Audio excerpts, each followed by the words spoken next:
এগৰাকী নৱনিযুক্ত এচিএছ বিষয়া নাম শ্বাহনাজ পাৰভিন। এগৰাকী মহিলা চৰকাৰী শীৰ্ষ বিষয়াৰ কৰ্মই দৃষ্টি কাঢ়িছে সকলোৰে। সংখ্যালঘু প্ৰধান গ্ৰাম্য অঞ্চলত কিশোৰী ছাত্ৰীসকলৰ মাজত বিলাই ফুৰিছে শিক্ষাৰ পোহৰ। ধৰ্মীয় শিক্ষাৰ সমান্তৰালকৈ একাডেমিক শিক্ষাই যে সমাজখন সদায় আগুৱাই নিব পাৰিব তাৰ প্ৰসাৰতা বৃদ্ধিৰ প্ৰয়াস কৰিছে এগৰাকী চৰকাৰী মহিলা বিষয়াই। সদ্যঘোষিত APSC পৰীক্ষাত সফলতাৰে উত্তীৰ্ণ হোৱা এইগৰাকী মহিলা বিষয়া শ্বাহনাজ পাৰভিন। বিষয়াগৰাকীৰ ঘৰ হাজো সমষ্টিৰ শিমলুৱা গাঁৱত। দিল্লী বিশ্ববিদ্যালয়ৰ পৰা পৰিৱেশ বিষয়ত মাষ্টাৰ ডিগ্ৰী লোৱা এইগৰাকী বিষয়া আজি অসম চৰকাৰৰ এজন শীৰ্ষ বিষয়া। চৰকাৰী বিষয়া হ'লেও নিজৰ অঞ্চলৰ ছাত্ৰ ছাত্ৰীসকলক অধিক শিক্ষিত কৰাৰ প্ৰয়াস হাতত লৈছে এগৰাকী মহিলা শ্বাহনাজে।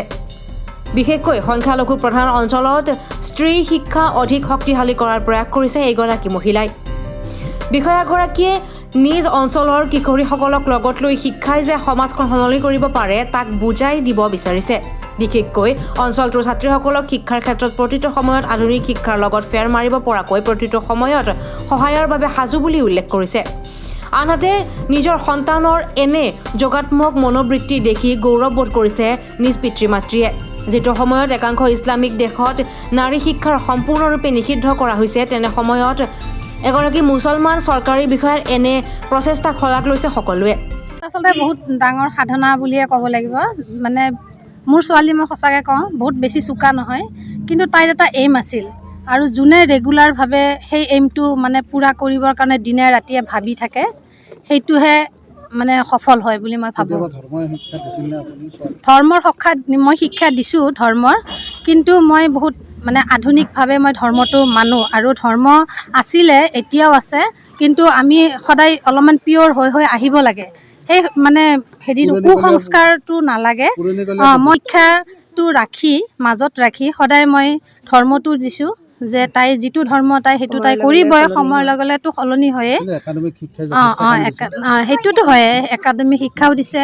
আৰু কথা হ'ল আমি এনেকুৱা শিক্ষা ল'ব নালাগে যিটো ধৰক মৰাৰ পিছত মানুহে কি হয় সেইটো ভাবিব নালাগে। ভাবিব লাগে পৃথিৱীত জীয়াই থাকোঁতে আমি কি কাম কৰিব পাৰোঁ সেইটো মেইন দৰকাৰ। আৰু মই ভাবোঁ এতিয়া উঠি অহা নৱপ্ৰজন্মই সেইটো শিক্ষা মানে জীয়াই থাকোঁতে পৃথিৱী বৰ্তমানত যেনেকৈ জীয়াই থাকে সেইটো শিক্ষা লোৱাটো বেছি দৰকাৰ। আমি মৰাৰ পিছত কি হওঁ সেইটো ভাবিব বেছি দৰকাৰ নাই। পঢ়াৰ কাৰণে ময়ো ভাবোঁ মই মানে যদিও তাই এতিয়া এইটো ক্ষেত্ৰত সফল হৈছে, কিন্তু মই ভাবোঁ সমাজত তাই মানে ভাল কাম কৰক যাতে তাইৰ পৰা সৰু ল'ৰা ছোৱালীয়ে অনুপ্ৰেৰণা পায়। সমাজত যে নাৰী শক্তি কেতিয়াও পিছপৰা নহয় তাৰ এক উদাহৰণ দাঙি ধৰা ACS বিষয়া শ্বাহনাজৰ এনে কৰ্মৰাজিৰ বাবে ওচৰ চুবুৰীয়া গাঁওবাসীয়ে মৰমতে এনেদৰে গামোচা পিন্ধাই আদৰণি জনাইছে আৰু আশীৰ্বাদ দিছে। হয়, আপোনালোকৰ যথেষ্ট প্ৰত্যাহ্বান আছে। আপুনি এগৰাকী চৰকাৰী শীৰ্ষ বিষয়া হ'ল, কেনেকুৱা লাগিছে শিক্ষাৰ ওপৰত কি? হয়, শিক্ষাটো খুবেই দৰকাৰী আৰু যিহেতু আমাৰ কিছুমান ড্ৰবেকছ আছে সেইবোৰ সম্পূৰ্ণভাৱে চাবৰ কাৰণে আমি মেইন কথাটো হ'ল এৱেৰনেছ। আৰু যেতিয়ালৈকে আমি নাজানিম কি কি স্কিমছ আছে বা কি কি কৰিব পাৰোঁ, আমি সৰু সুৰা বহুত ডাঙৰ কাম কৰিব নালাগে, সৰু সুৰা কিছুমান কাম এজ পেৰেণ্টছ, এজ ডাঙৰ বাই ভনী হিচাপে, ককাইদেউ হিচাপে আমি বহুতখিনি কাম সৰু সৰু কৰিব পাৰোঁ যে এইটো বস্তু এনেকৈ কৰিব লাগে, এইটো বস্তু এনেকৈ কৰিব লাগে। তেনেকৈও মানে বহুতখিনি কাম কৰি হয়। মই এবাৰ একাউণ্ট ছাৰ্ভিচ পাইছোঁ, ৰেংক 123। আৰু মই এইখিনিয়ে কৰিব বিচাৰিম যাতে মোৰ ফালৰ পৰা যিমান এৱেৰনেছ মই ল'ৰা ছোৱালীক দিব পাৰোঁ বা যিমান আছে আমাৰ গাঁৱৰে হওক বা য'তেই মোৰ পষ্টিং হয় সেইখিনি যাতে মই ভালকৈ তাহাঁতক জনাব পাৰোঁ যে পঢ়িলে কি হয়, আৰু এটা ভিজন এটা দিব পাৰোঁ যাতে এটা ইচ্ছা এটা। বুৰ্খা মই নাভাবোঁ যে সেইটো কিবা এটা ড্ৰবেক হয়। নিজৰ ৰিলিজন সদায় বেলেগ বেলেগ থাকিব পাৰে। আমি এইটো নহয় যে আমি কিবা এটা ৰিলিজন ফ'ল' কৰিলে আমি বেকৱাৰ্ড হৈ যাওঁ, সেইটো নহয়। কিন্তু একাডেমিক শিক্ষাটোৰ ওপৰতো ইকুৱেলি আমি চাব লাগিব যাতে এজন সমাজ এখনত জীয়াবৰ কাৰণে আমি অলৰাউণ্ড শিক্ষা ল'ব লাগিব। হয়, যিকোনো আমি এখন দেশ ভালকৈ গঢ়িব লাগিলে এটা কথা আছে যে ক্লাছতে আপুনি ক্লাছৰুমত এখন দেশৰ ভৱিষ্যত এজন টিচাৰে গঢ়িব পাৰে।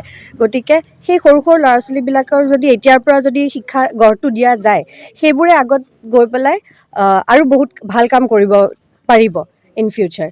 গতিকে সৰু ল'ৰা ছোৱালীৰ শিক্ষা বহুতেই ইম্পৰ্টেণ্ট মই ভাবোঁ। শিক্ষা প্ৰয়োজন হয়, শিক্ষাৰ কোনো অন্ত নাই। আৰু আমি এনেকুৱা নহয় যে অকল একাডেমিক শিক্ষাই আছে, বহুত বেছিক শিক্ষাও কিছুমান আছে, যেনেকৈ ৰাস্তাত চাফা কৰি ৰাখা, আমাৰ পৰিৱেশ চাফা কৰি ৰাখা। চ' খেল ধেমালি আজিকালি আহিছে, বহুত আগুৱাই আহিছে। গতিকে সেয়াই, কেতিয়াও শিক্ষাৰ অন্ত নাই। আৰু সৰু সৰু যিকোনো বস্তুৰ পৰা আমি শিক্ষা ল'ব পাৰোঁ, সেইটোৱে লেচন কিছুমান ল'ব পাৰোঁ।